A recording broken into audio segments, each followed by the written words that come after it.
Welcome to USA Global TV and Radio, where our mission is to provide education, entertainment, hope, and inspiration. USA Global TV and Radio connects you with experts and audiences all around the world every single day to help you succeed in business and to live a richer life. Visit us at usaglobaltv.com to learn about career and life-changing training and mentoring programs like the Listening Mentor. Subscribe to our newsletter to stay informed about our special programs and offers. Discover how you can become a guest on one of our shows or a host or producer of a USA Global TV and Radio show of your very own. That's USA Global TV and Radio, where the doctor is always in.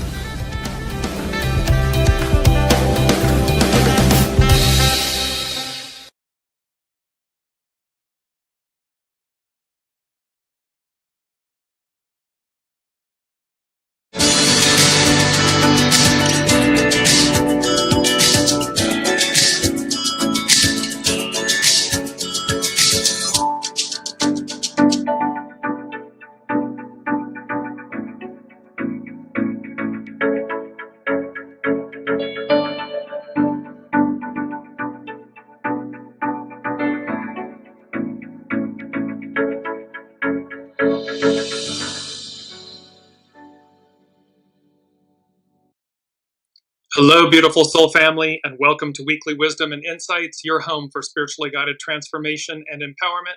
I am your host, Dearjames, and together with the unseen, Spirit, Source, and Symphony, we look at the current energies, the intuitive wisdom and insights, and we go as guided. And we have beautiful energies. We are working with a lot in this episode as we close out October. We have the sun that entered Scorpio on the 23rd of October, Neptune returning to Pisces on the 22nd of October, the Libra new moon that happened on the 21st of October. We have a grand water trine, and we're looking at the 3-eye atlas. All of this culminating because it's heading somewhere big. Welcome, Kiki. Welcome, Alicia. And let's just jump in. I want to look at the astrological chart first. We're going to begin there. This is the chart for the Sun enters Scorpio, which occurred on the 23rd. And the interesting thing was this instantly said to me, and I'm going to bounce between these, but it instantly said to me, this slingshot, bullseye, and then bullet point of entry. Welcome, Heather. And so as you look, you see there in the circle in the center, there's the red lines. At the top, it's Jupiter. You come down to the kind of lower left, it's the symbol for the sun. Go across to the bottom right, that's Pluto. So the sun is squaring Jupiter, squaring Pluto. These are confrontational or frictional aspects that need release. And there's a loose opposition between Jupiter and Pluto. The sun, it's the one that's pulling back the slingshot. And the sun is the life force. And then it goes directly across and it hits its bullseye. And that bullseye is right there. When you look across, you see Neptune, and the descendant is right at that anaretic degree of 29 degrees Pisces. That is the end of the astrological season, year, element, and the beginning of the new. Aries begins the new. So there's this aspect of the fact that the slingshot, the sun is at the apex, pulling back. It hits its bullseye, and that this bullet point, this point of entry, well, a bullet point can mean to highlight something in a spreadsheet or in a presentation. It's the little parens with a dot. This was speaking more of like all of these energies are culminating, all of this building, this massive changing that we've been speaking about, and it's going to hit its bullseye. It's right at that degree from the old to the new. And with that, it brings us to our main theme. I'm going to go backwards a little bit, but our main theme is truth and transformation. The eternal light shines brightly. So this hitting the bullseye is about, the revelation of truth, transformation, and how we move beyond where we've been and you see this beautiful ribbon. You're going to see that it looks like water, waves of light, the ribbons of light. You're going to see that theme playing out in these energies in this particular episode. And so truth and transformation, the eternal light shines brightly. And let me just go to what eternal light. So spiritually, eternal light generally symbolizes a divine, enduring presence, truth, and guidance that illuminates the path to spiritual understanding and hope. It represents God or the divine's constant presence, Christ's guiding light, the enduring nature of spiritual truth, and the inner light or spirit that individuals are meant to cultivate. The meaning varies across traditions, but the core concept is one of everlasting spiritual illumination that dispels darkness and ignorance. So it signifies the perpetual presence of the divine, which is always there, even during dark times. The light represents divine truth and guidance that leads individuals toward knowledge and spiritual clarity. You're going to hear the words chaos and clarity in these energies. Many traditions suggest that the eternal light is also within each person, a spark of divine light that needs to be cultivated and reflected outwards through one's actions. This is about remembering. We exercise our minds, we exercise our bodies, we exercise our nutrition. When are we exercising our soul, our divinity, our light? And to remember that it too needs care and attention and exercise to be robust, to be fully present. And lastly, it's a symbol of hope and salvation, a promise of a blessed existence, and a way to be rescued from sin and darkness. And in some contexts, it can represent an enduring legacy of knowledge or faith, divine wisdom. In Christianity, Jesus is the light of the world, an eternal light that offers salvation and guides believers. His followers are called to reflect this light through good deeds. In Judaism, the Ner Tamid, the eternal flame, in synagogues symbolizes God's continuous presence.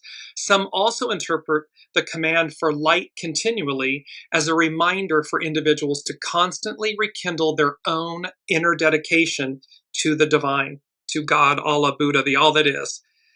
In Hinduism, it can represent the everlasting splendor of deities like Krishna, or the inherent self-conscious nature of the divine soul, the Atman. And lastly, in Mahayana Buddhism, it symbolizes the teachings of the Buddha, which dispel the darkness of ignorance. So you can see that through multiple traditions, we have this dispelling of darkness and ignorance, and this celebrating, just bringing it back up, the beauty, this truth and transformation, the eternal light, the eternal flame shines brightly. That light is within us. And it's a massive reminder at this time, because the sun, the life force, is going to hit the bullseye. It's pulling back the slingshot. It's going to make a direct hit. It's like the bullet, when you're at the shooting range or something, if for those that do that, it's about hitting the bullseye, playing darts, hitting the bullseye. And it's right at that degree between the ending and the beginning, the old, the new. The unseen is saying, we're going to hit the bullseye. We're going to hit our mark. And it's about this, the restoring, the renewal of truth and transformation. The eternal light shines brightly. It's not dimming. It may look like that on the world stage, and Lord knows we are bearing witness to some very dark activities, energies, times. However, the truth, the light, prevails. So welcome, Deborah. Welcome, Olivia. So now let's move forward. We're going to jump back we're going to stay where we are. Currently, the sun entering Scorpio. It happened on the 23rd. And this is an excerpt from the October 2025 newsletter from ASTROLOGY. The sun enters Scorpio on the 23rd of October. During the transition, it forms a yod with Uranus, expect the unexpected, the higher mind, and Neptune, the highest ideals and or the illusion delusion.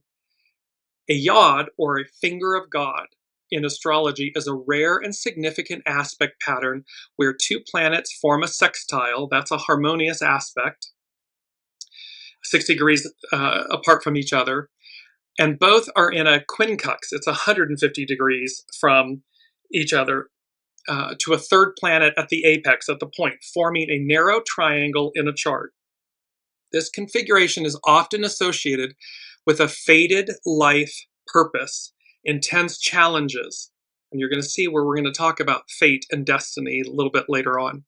So here we are, it's forming this yod, or this finger of God, and that it's a fated life purpose and intense challenges and a strong drive to fulfill a destiny, requiring adjustment and hard work to channel the unique energy. This slingshot, this hitting the bullseye, right at that anaretic degree, at the end of the astrological cycle and the beginning of the astrological cycle, or year, if you will, and how it's fated, it's destiny. On October 24th, the Sun squares Pluto, that's a frictional aspect, and Jupiter squares Chiron, the wounded healer, and Jupiter, the great benefic. Pluto's the lord of the underworld. Most of the planets are now in water signs. A grand water trine forms between October 24th and October 28th, so this just occurred. Mercury, Mars, and Lilith are in Scorpio, Saturn and Neptune are in Pisces, and Jupiter is in Cancer. On October 29th, which is today, Mercury trines, that's harmonious aspect in astrology, so Mercury trines Neptune, then it enters Sagittarius shortly thereafter, and moves on to oppose Uranus. Mars forms a trine with Saturn. So there's a lot of astrology here from ASTROLOGY. Here's the point. The energy of these days is extraordinarily dense. The strong emphasis on water signs combined with the grand trine suggests that once things start to move, they will be hard to stop. I mean, think of this as water, and when a dam bursts or, the floodgates open, the force of water, it just goes. There's no stopping it. It just goes. So here ASTROLOGY is talking about it suggests that once things start to move, they will be hard to stop. Feelings and emotions play a central role. Where they are suppressed, they will forcefully break through. This applies not only to personal life, but also to collective events, which can assume powerful dimensions now. Because Jupiter is involved, the great benefic, we can expect this period to bring positive developments in the end. First, however, a phase of chaos is possible. For Saturn and Neptune in Pisces, again, speak of great surrender and the difficulty of setting boundaries. So remember, they have retrograded this final last time.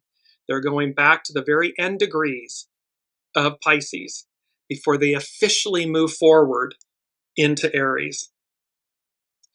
The conjunction of Mars and Lilith and Mercury in Scorpio points to conflict. Small provocations and disputes can now have considerable consequences and gain great momentum.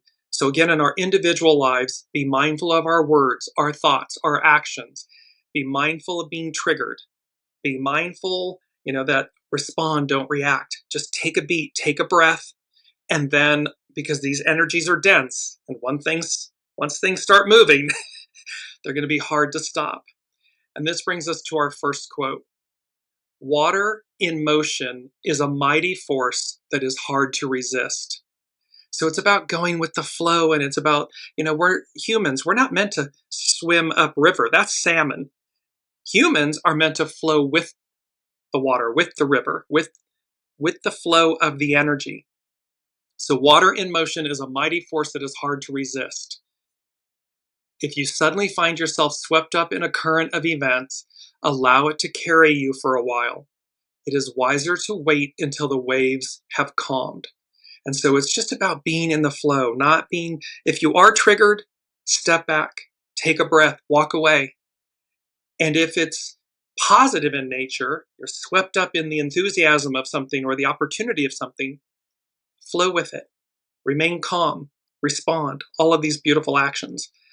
Because number one from the unseen, moving beyond or through the chaos to the paradise beyond. That's where these waters, this grand water trine, all this, remember, we are water. We are the living waters and this light. And so we're moving beyond or through the chaos to the paradise beyond. That's where we're headed. That's where the bullseye is, or the bullet is focused. It's on the bullseye and that slingshot being pulled back. And we are to, number 2 from the unseen, flow with the great waters. Change ahead. Change is up ahead. So again, in these last 2 months, we're at the final end of October.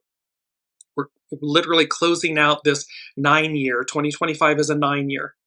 And so we're closing that cycle out to begin this whole new, and look at the shift. I mean, by February and April of 2026, all the major planets have shifted into their new signs. And for those 5 planets to align at this time, click, click, click, click, click, to do that simultaneously in this short 14, 16-month window hasn't happened in eons, astrologically, as above, so below. So it's to recognize these massive shifts that are taking place. In the beginning is the end, in the end is the beginning. And we're witnessing the collapse of the end. They're trying hard to hang on to the old. However, there is a force greater than humanity. There always has been. That hits the bullseye. That does what it needs to do to advance. And here's this beautiful, remember we've had this image sometime. This is all about advance. And it's more than just advance. It's really about how this is a massive change from where we've been. We have led all of this time in our lifetimes, 2,000 plus years, we have led with ego, mind, personality, human. We have led with the divine masculine, patriarchal era energies. And we need them. We want a healthy ego, mind, personality, human, divine masculine. We want that. However, we want that in service to, in concert with the divine feminine, the matriarch, this intuition, the soul guiding us, leading us, it being the light that illuminates, that leads. And so this exercising of the soul, this is where we come back to recognize that, we have one. We have a soul. That soul is connected to source, to the divine. It knows all. Might we listen to it? Might we follow it? Might we go as guided? And then utilize the creative force, the divine masculine, the purity of it, to take action, to actually bring it to life.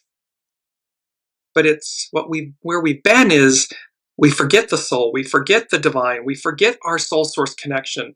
We demonize it, we diminish it, we leave it out. And then we have 2,000 plus years to say, well, how's that working out? Where's that gotten us?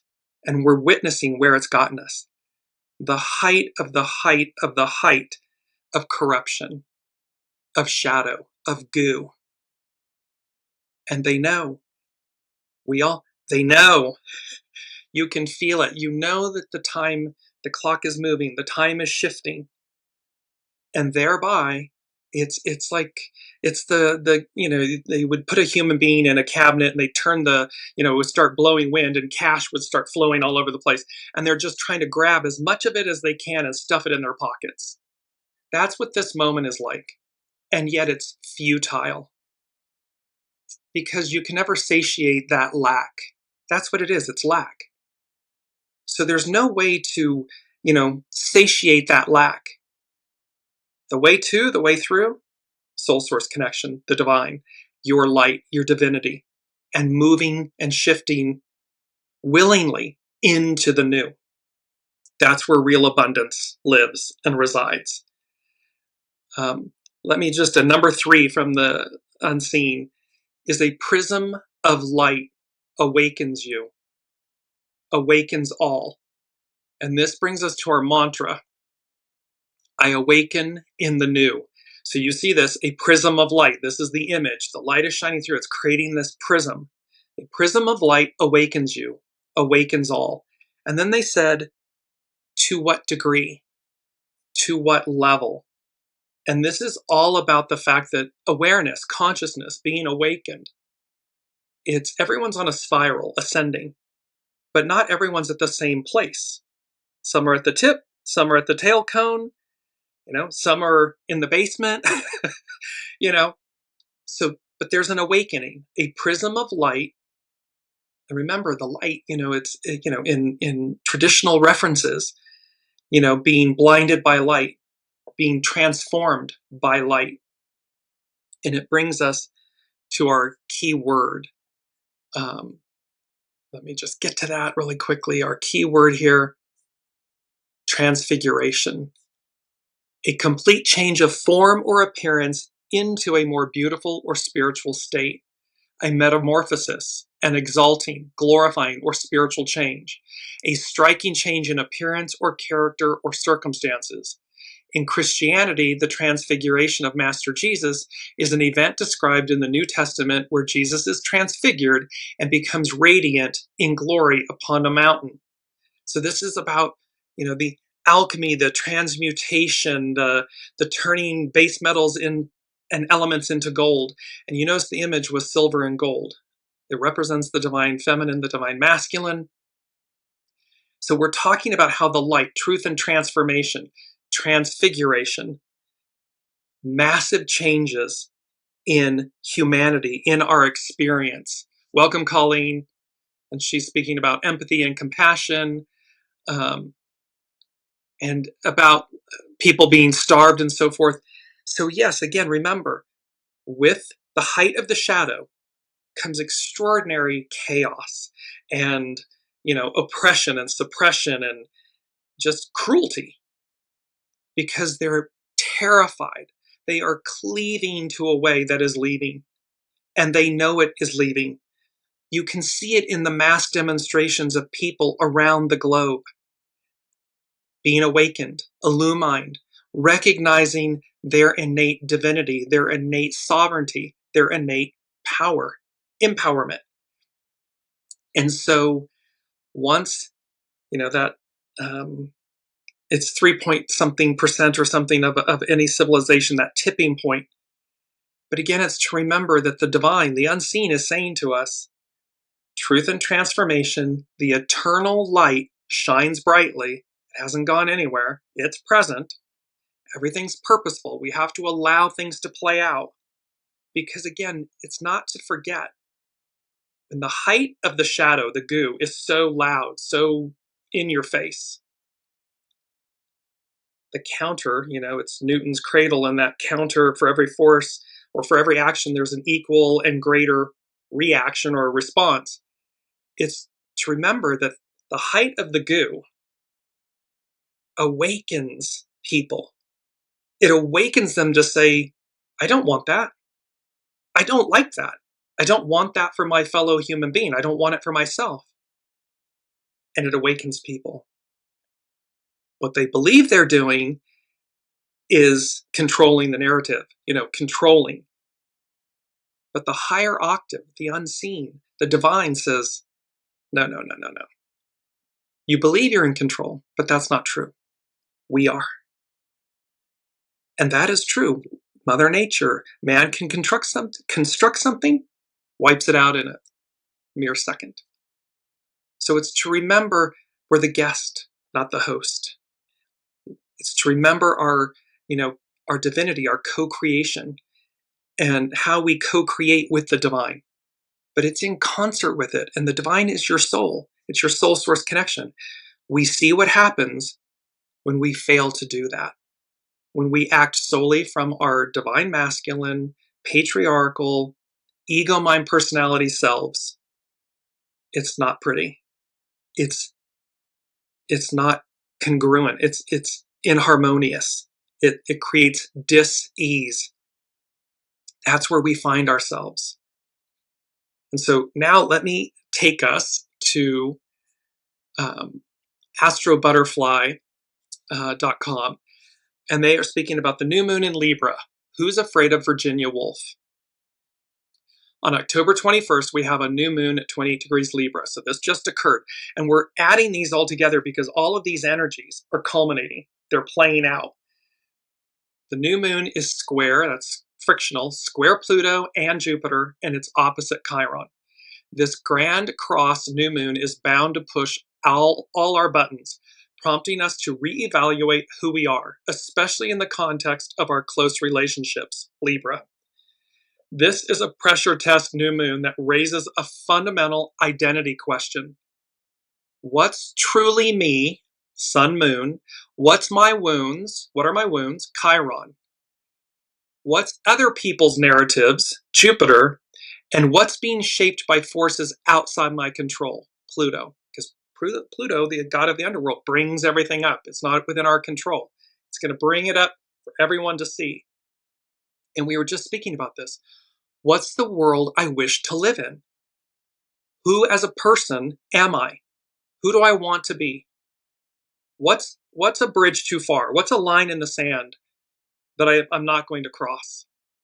That's why this Libra new moon, the grand water trine, the sun moving into Scorpio, the sun in Scorpio. Scorpio's ruled by Pluto. It's the underworld. It's bringing it all out for us to see. AstroButterfly.com continues, we are not other people's narratives, nor the beliefs and culture scripts we grow up with.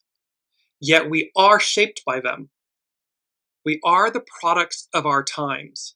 What's important to us is shaped by the world we live in, yet it's not who we are. So see, we have a choice in all of this. Where we are in this moment is 1,000, 1,000,000 choices that have brought us to this point, and thus it's purposeful. What's our role in it? What choices in our individual lives and our collective lives do we need to re-examine? Do we wish to change? So that when the sun, when we hit the bullseye and we move into the new, we've released all of that baggage, all of that weight. I keep hearing the word, all of that garbage. We are not our wounds, yet they live at the core of our being, drawing us back to their gravity in ways we can't quite explain. We don't want to go there because we don't want to be triggered. We don't want to face the pain. Yet this avoidance means we take some actions and not others. It means we might hold back from risks, stay in situations that feel safe, or repeat patterns just to avoid the sting of the primal wound. AstroButterfly.com is articulating this so poignantly and brilliantly. When we fear ourselves, when we fear or hesitate to look at ourselves, to take stock, to take ownership, look at what happens. We repeat things. We stay stagnant in places we should have left long ago. We miss beautiful opportunities that our soul has chosen with us, for us. And so it's about this question of, do you want to delay your divinity, your greatness? Because there's always more. It's just a point of, are we willing to release it? Are we willing to let go of the old? And this is what we're seeing on the world stage. Such fear of letting go of the old. Heaven forbid I will not be in power the way I was. And yet you fail to receive or accept how you might evolve and walk into great, extraordinary power, divinity, power, empowerment. But it's in a new way. And it works for everyone, for the people, we the people, for all. Is it different? Yes. But that's not a bad thing. That's a really beautiful, great thing. AstroButterfly.com. Our life is shaped by our wound, yet that's not who we are. And there is Pluto, the unavoidable cycles of life and death, the raw, unnegotiable power of nature. And while we all play by Pluto's rules, we are not Pluto. So we are subject to the rules. We need to face things or not, but look what happens when we don't face them. It's chaos. It's madness. It's destruction because we're not facing it. We're burying our heads in the sand versus the purity, the release, the renewal, the moving beyond through the chaos to the paradise beyond. It's the land of milk and honey, the promised land, to this paradise beyond. There was a time that came before us where it was eternal spring. It's written about. Where life on earth was eternal spring, true north. That's a paradise beyond. And as we've said, it's the one that came before us. It's the one before us. It's the one to come. Who's Afraid of Virginia Woolf is a play on Who's Afraid of the Big Bad Wolf, but with the intellectual, emotionally complex Virginia Woolf substituted for the monster. In the play and the movie with the same name, the characters construct elaborate fantasies and illusions in their marriage to cope with disappointment and pain. The core psychological theme is, are you afraid of facing the truth? This is about truth and transformation. The eternal light shines brightly. There's no escaping the truth, the eternal light, the divine. And so, are you afraid of facing the truth? Because it's not the relationship that's the problem. It's our narratives. It's our unwillingness to face the truth that keeps us imprisoned in them. When we face the truth, we know what to do. It's Kenny Rogers in my head with, I think it's the gambler. You know when to hold them, know when to fold them, know when to walk away, know when to run. You know what to do because you're listening to the truth. You're listening to your soul. When we are run by narratives, the societies, our own wounded selves, or the world's as a whole, we go through life blindfolded. We move from one relationship to the next, but the cycle keeps repeating, the same scenario replaying again and again, because of course it's never them. It's always and has always been about us. It's an inside job. Everywhere you go, there you are, that idiom. It's when we face ourselves, then know thyself. We know ourselves and we recognize that it's not them. They're a character in our play. It's always going to be us and what's on offer for us, for me, individual, collective. And it's not in the sense, this is astrobutterfly.com, not in the sense of who's right or wrong, and not even from the perspective of whether we should be in a relationship or not, but in the sense that our own awareness is the only thing we truly have control over. Our own awareness, consciousness, whether we choose to listen to our soul source connection is the only thing we have control over. Do we choose to go as guided, or do we choose to ignore it, to dismiss it? And that internal compass, that internal connection is your true global God positioning satellite, global positioning satellite. It knows what you're to do or not do, as the case may be. And are we listening to it? And in conclusion, astrobutterfly.com, the new moon in Libra invites us to look at ourselves and life as it is, to have the existential courage to cut through outdated narratives and meet what's real without the safety net of illusion. This is just getting real with ourselves. This is where we are. The sun, slingshot, bullseye, this moving beyond or through the chaos, because that's the choice. Do you want to remain in chaos? Confusion, destruction, doubt, fear, lack, limitation? Or do you want to reach the paradise beyond? And it's about how you do that is flow with the great waters, the living waters, the light that is within us, our divinity, our divine selves. Flow with the great waters. Change is ahead. And a prism of light awakens you, awakens all. To what degree? To what degree the prism of light awakens you is dependent and incumbent upon you. Step up, get in the flow, face the music, so to speak. Look at all of these things that need to be, empty the vessel. All of these things, those are choices. The more we're in alignment, lockstep with that, the greater the prism of light elevates your awareness, your consciousness. It awakens you to at a greater level. That's all dependent on each of us.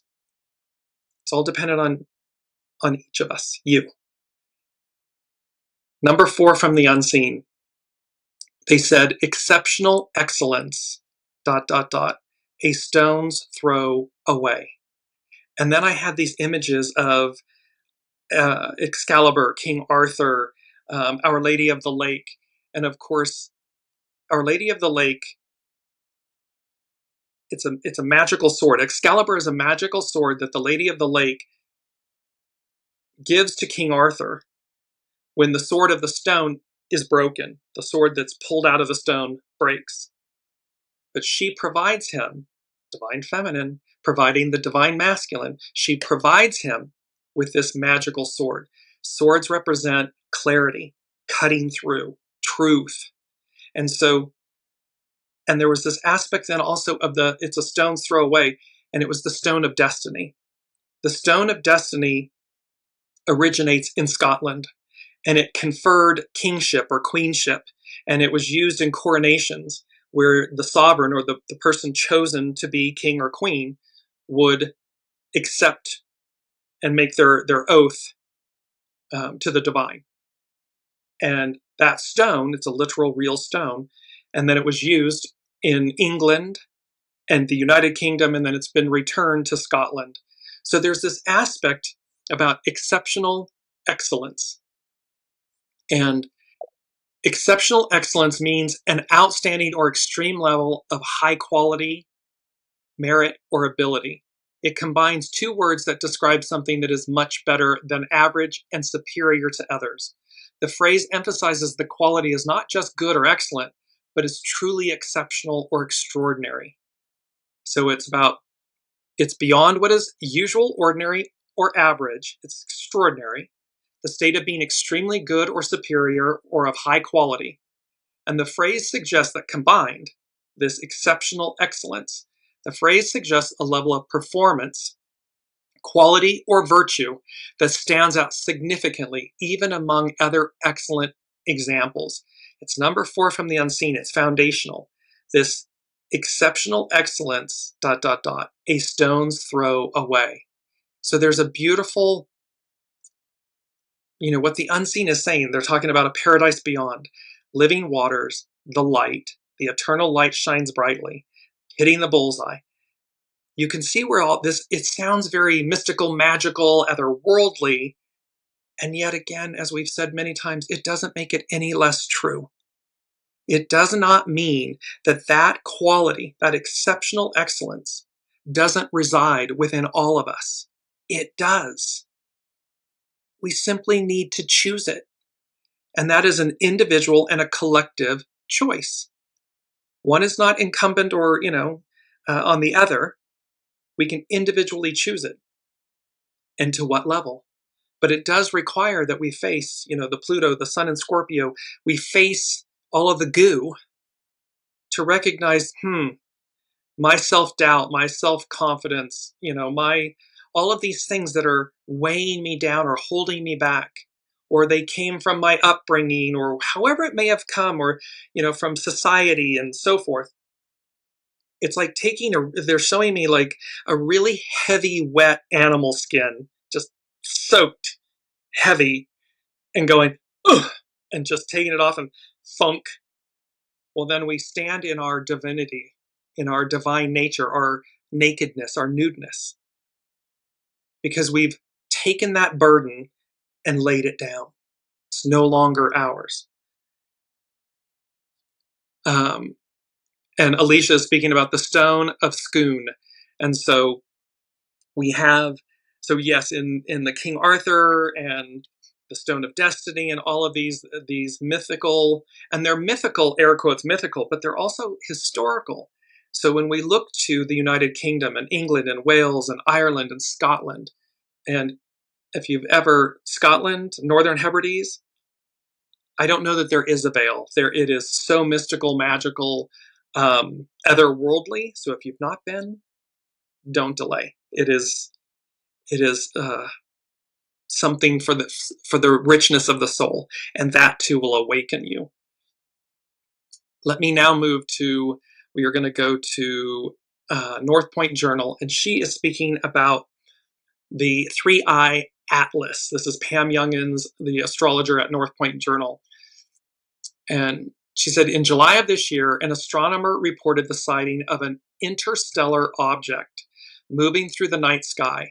An interstellar object is different than a comet, which originates from somewhere within our solar system. So comets originate from within our solar system. Interstellar objects originate outside of it. Big deal. Instead, these rare visitors, these interstellar objects, come from interstellar space beyond the boundaries of our sun's gravitational domain. This new interloper, which was given the name 3-Eye Atlas, is only the third interstellar object recorded in modern times. So it's only the third time, extremely rare. And we spoke about this either last episode or the episode before about Comet Lemon, Comet Swan, and 3-Eye Atlas, this interstellar object. Scientists are surprised by the physical characteristics of 3-Eye Atlas, which are highly unusual, even for an interstellar object. It is extremely massive, up to 3 miles, 5 kilometers in length. It contains minerals that make it more complex than a comet, fueling the notion that it could be a manufactured object rather than a naturally occurring one. It's getting even more mystical, magical. We're at here's Halloween. I'm trying to remember the proper name for it. Alicia will tell me. It is traveling at a very high speed, faster than any other known visitor to our solar system. 3-Eye Atlas also appears to have a very unusual tail, which at times seems to be extending in front of it rather than behind it, as would normally be expected. Comets have tails. 3-Eye Atlas appears to have a tail and then appears to have that tail invert and go before it. So, what indeed is 3-Eye Atlas? This is a question that doesn't yet have and may never have a definitive answer that we will all agree on. Metaphorically, some see it as a bird, some see it as a plane, and some believe it is Superman. So you get that it's a bird, it's a plane, it's Superman, because it's unknown to us. And yet, everything is purposeful in the universe. No matter what 3-Eye Atlas really is, its very existence represents something important for humanity. Through its physical characteristics, it contradicts our assumptions about what is possible. Its very existence stretches our imaginations and inspires us to seek truth in new ways. Truth and transformation. The object symbolizes something that is completely new and unknown, and perhaps undefinable from our current level of understanding and technological expertise. It's beyond our current understanding, our conscious awareness, and yet a prism of light awakens you, awakens all at different levels. In providing this puzzle for us to ponder, 3-Eye Atlas is opening our minds to even greater mysteries, and no doubt preparing us for more experiences in the future that will challenge our scientists as well as our own personal beliefs and expectations. This is about, expanding our consciousness, awakening us to our soul source connection, moving beyond the square box we've allowed ourselves to be placed in. And this is true when we're looking at what's happening, this collapse of the previous era. In its height, we all loved it. There was, it was joyful, and we found a sweet spot, and maybe at the peak of it or the center of it. But then as it moves towards decay, decline, stagnation, because the new is arriving, it presses all the buttons, it pushes all the boundaries. And there are those that are fearful, so fearful that they're clinging, they're trying to cleave and cling to it.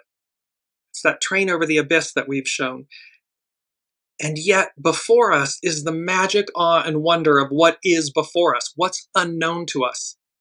And yet it is us. It's a part of us. Unity, oneness, the divine, that divine spark, the light, the living waters. So it's not outside of us. It's simply right on time. It's divine timing. It's right on time to awaken us. So Pam Youngin's North Point Journal. 3i Atlas is at perihelion this week, meaning closest to the sun, with its closest pass to our sun today, October 29th, and tomorrow, October 30th. While the brightness of our central star makes the object less physically visible at this time, it is also shining a light on whatever the object represents metaphysically and emits energetically. So because it's like being Cazimi, when a planet is Cazimi in the heart of the sun. Well, 3i Atlas, today and tomorrow, is in the heart of the sun. One could say Cazimi, in Cazimi with the sun. Well, that's going to amplify, magnify, purify, bring to light. So Pam Youngins is speaking about, what it represents metaphysically, energetically, spiritually, and how it transforms. She goes on to say, the interstellar object will be at its closest proximity to Earth on December 19th.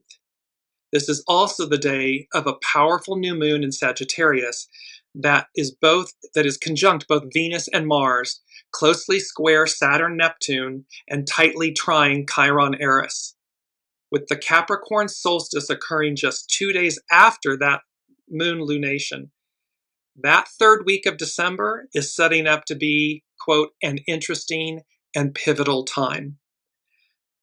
The bullseye, we're moving towards it. Number 5 from the unseen is lost in translation. Clarity returns, revives itself. So again, that when we take that heavy cloak off, the clarity of who we are, the purity of who we are, our light, our living waters, everything comes in, becomes clear. The sun and 3i Atlas being Cazimi together. And then it comes closer, comes towards Earth.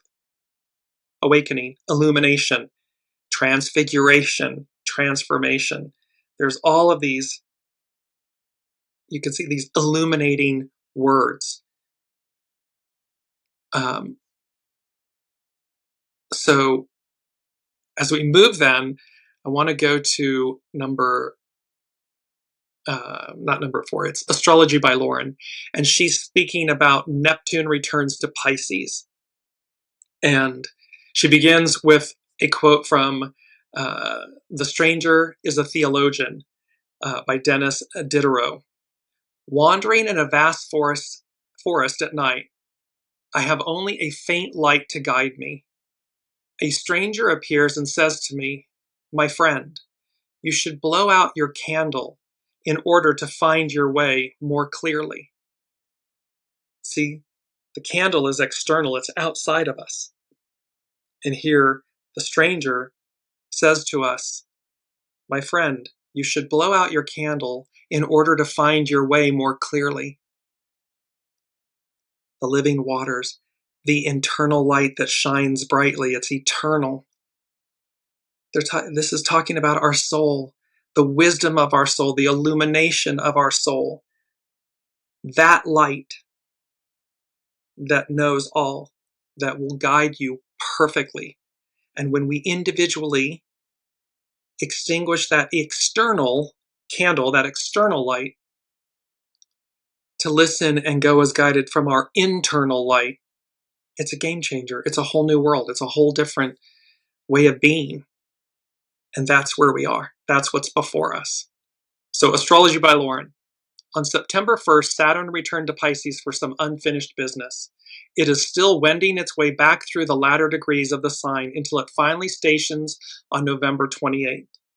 While here in Pisces, there can be this experience of things fading and departing, of needing to tie up some loose ends, of things being sloughed off and released. That was snake medicine back some episodes ago. As a result, we could find ourselves floundering, trying to find something recognizable to hold on to while the tides keep shifting us back and forth. You see all of these references to water, to light, chaos, clarity. and this shifting us back and forth. This is a very uncomfortable feeling as our usual structure, rules, and systems fade. They're collapsing because new ones are arriving.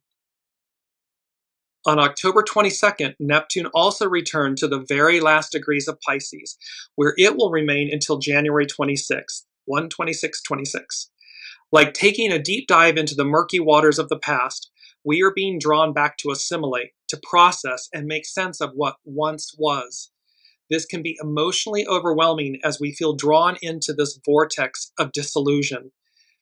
And this is important. When you see the amount of uncertainty and chaos and destruction going on, we can see that through the lens of harm, which of course exists. It's absolutely happening. Cruelty, harm. And we can equally see it, this rapid destruction of the old systems, the old ways. Because this is fast moving. These energies are happening, boom, boom, boom, boom, boom.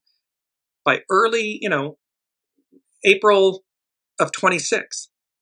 All of this new energies, the planets have shifted, they've moved. So my point is, this isn't a slow roll. This isn't going to be decades or centuries and so forth.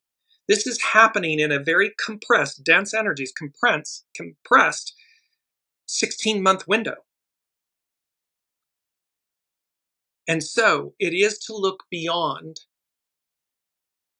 the surface, to align with the purity of the new, this purity of your divine nature, your souls, so that you're right on time, hitting your own bullseye when it all occurs, when these energies shift, as opposed to cleaving and clinging to the past. It's about being in the flow. Number 6, from the unseen. Follow God, the divine, the unseen, to your rightful destiny. I'm going to come back to Astrology by Lauren.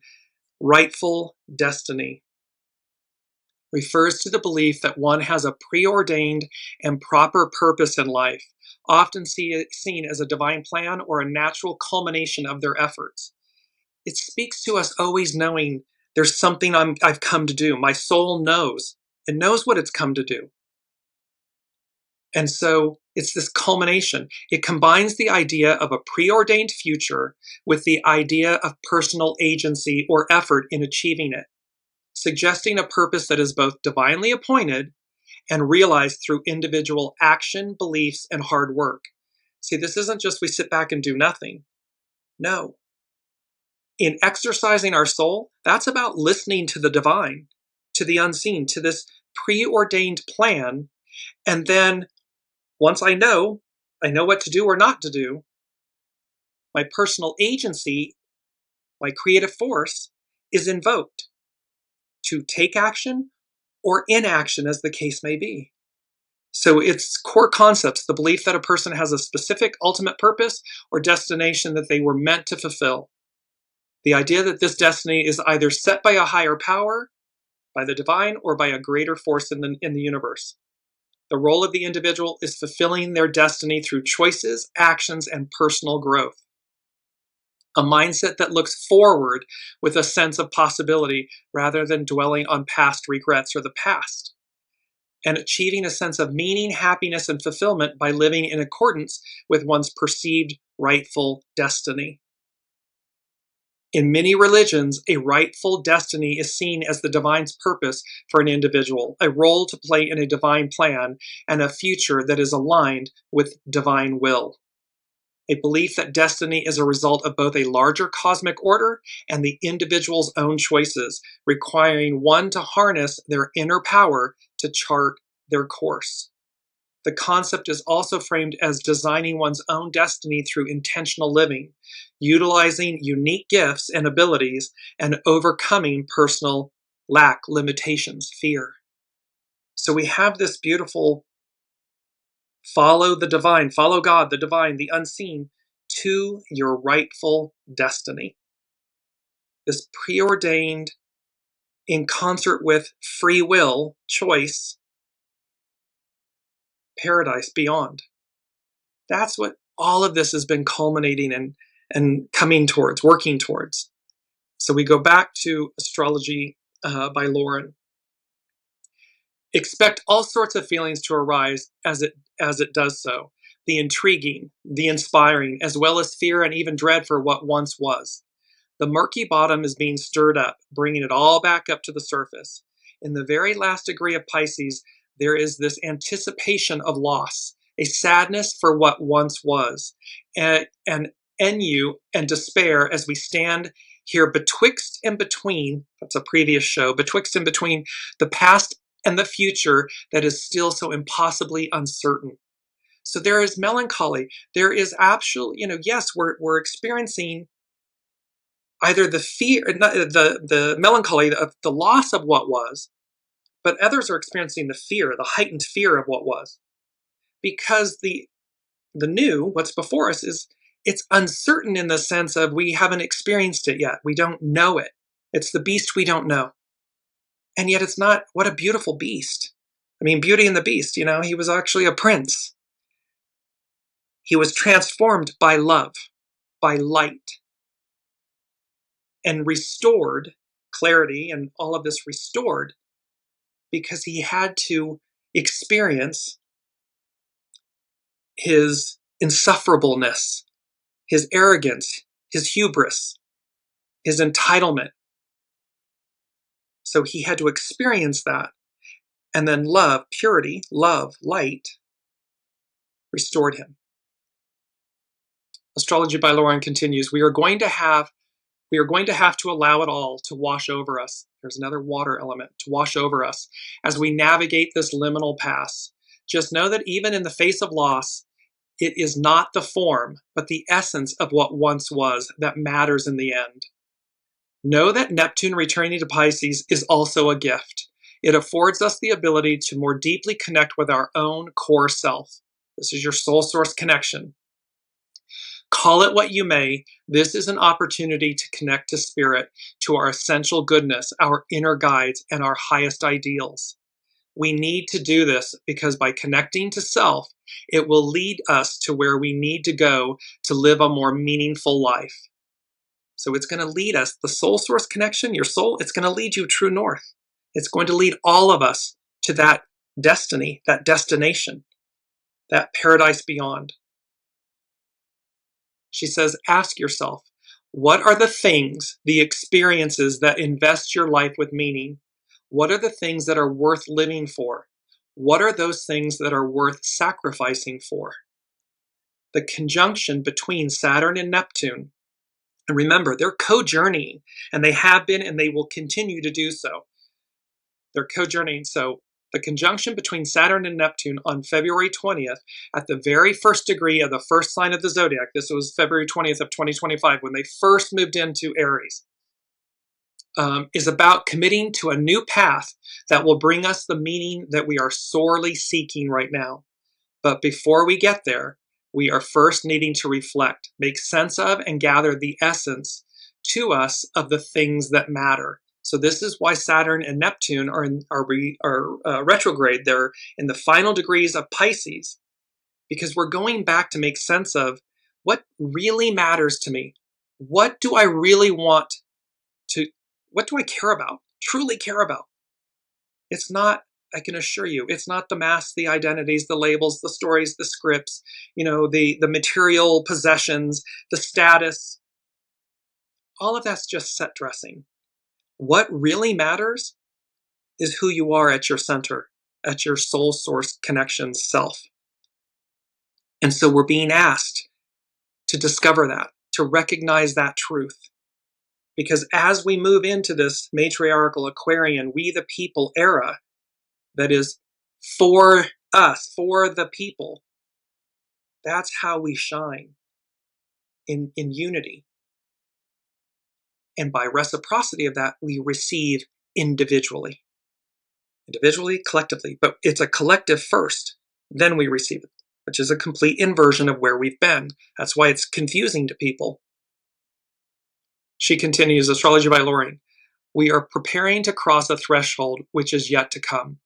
We cannot yet see what that looks like. We simply do not know. But in some way, we are all being asked to take a leap of faith, that we are being brought precisely where we need to be, even if it doesn't feel like it right now, because it's unknown to us. There will be guidance for this along the way. This week, Mercury and Mars in Scorpio are forming a water grand trine with Jupiter in Cancer, Saturn in Pisces. And with Neptune returning to Pisces, we will have a total of 6 planets in water signs. Water, the divine, the emotion, the living waters. This is about trusting your feelings, your intuition, your inner knowing to guide you. Jupiter's trine to Saturn, that's a harmonious aspect, which lasts through the middle of December, is about seeking understanding and trying to find our way in these extraordinary and uncertain times. Ultimately, Jupiter trine Saturn can help us to create a plan and a strategy. Jupiter is our vision for the future, which in Cancer is about empathy, caring, community, unity, and protecting. With Neptune retrograde back into Pisces and Jupiter in Cancer, our feelings could feel larger than life. Harness those feelings properly, positively, not reactively.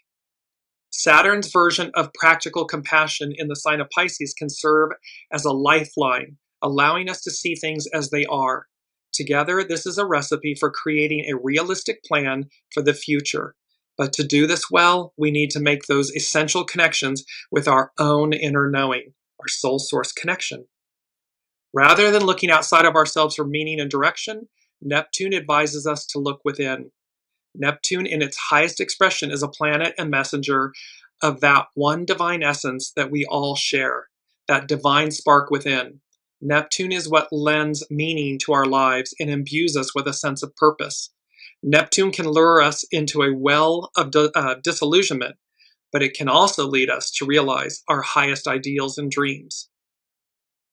Neptune speaks to us through the subtleties of the intuition and through our dreams. It speaks softly and requires us to be present. Neptune speaks to us through that part of us that is centered in the divine, and which brings us that faith is needed in these times of uncertainty. It is that slight effervescent kernel of hope that even in the face of extraordinary change, that the good will somehow prevail. The eternal light shines brightly. It will prevail. It always has. It always will. And so may it be that we find comfort and guidance in these liminal times. In Astrology by Lauren, she concludes with a quote by Paulo Coelho. May love fill your heart, compassion guide your mind, faith rule your soul. And so this is about going as guided, about being one with the divine. And what was so interesting is the unseen gave me 1, 2, 3, 4, 5, 6, 8. And I instantly knew that 7, and we have talked about this a lot, 7 is about the foundation of God's word. It's about the perfection, the completion, and the divine fulfillment. That's what 7 represents. So 7 is self-explanatory. It's the divine. It's the divine spark within us. It is the fulfillment of divine will, destiny. The arc of destiny moves forward. This advance and how we all get there. And I just want to go to our, very quickly, hexagram 3 is difficulty at the beginning. And it's our second quote.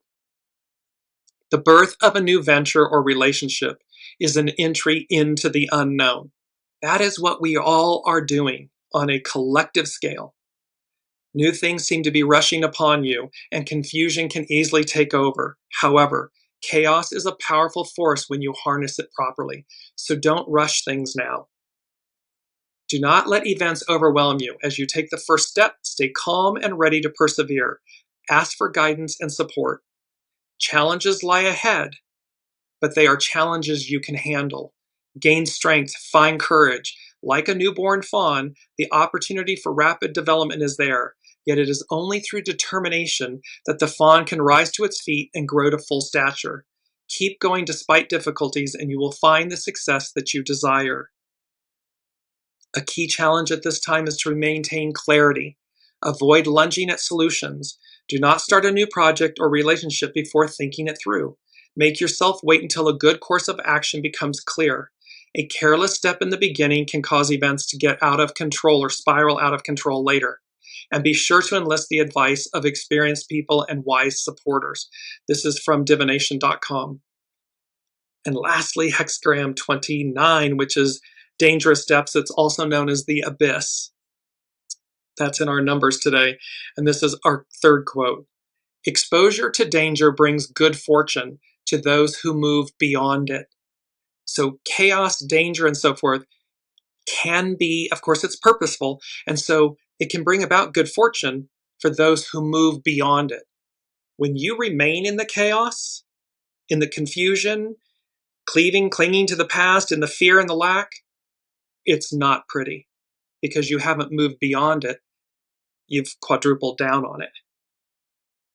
So, like boaters staying afloat through whitewater rapids, those faced with serious challenges need to remain alert.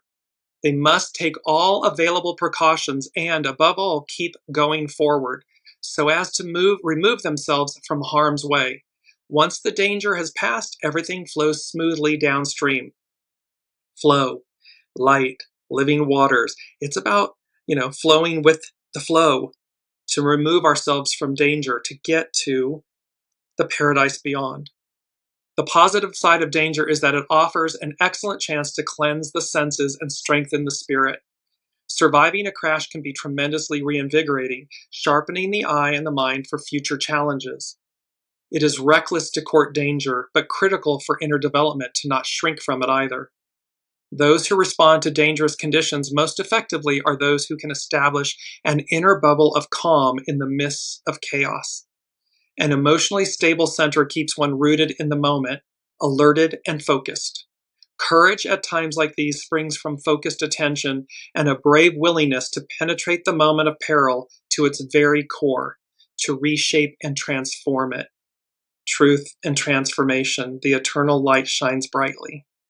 So, and last but not least, number 8, I'm mindful of the time, but number 8, Saturn from the unseen. Saturn and the South Node and the Midheaven. So on this astrological chart for Sun enters Scorpio, it's about the placement of Saturn, the placement of the South Node, and the placement of the Midheaven. And they said, so the Sabian symbols for the Saturn, for where Saturn is and where the South Node is. Saturn is about a karmic moment. The South Node is about a karmic confrontation. And the Midheaven is hour of decision. H-O-U-R, hour of decision. So what we recognize is that this Sun entering Scorpio at this moment, the bullseye, the slingshot, the bullet hitting its mark, it's a karmic moment. It's a karmic confrontation, confrontation. And it's an hour of decision.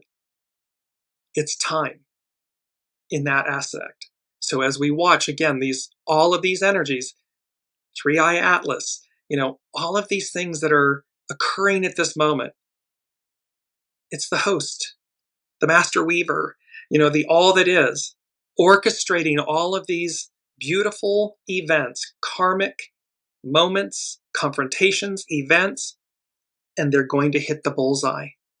They're not going to miss.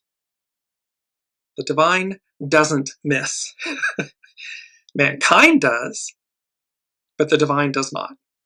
So be in the flow, be gentle with yourselves, but also be courageous and strong and empowered with great clarity. Move beyond the chaos, the abyss, the troubled waters to reach the other side.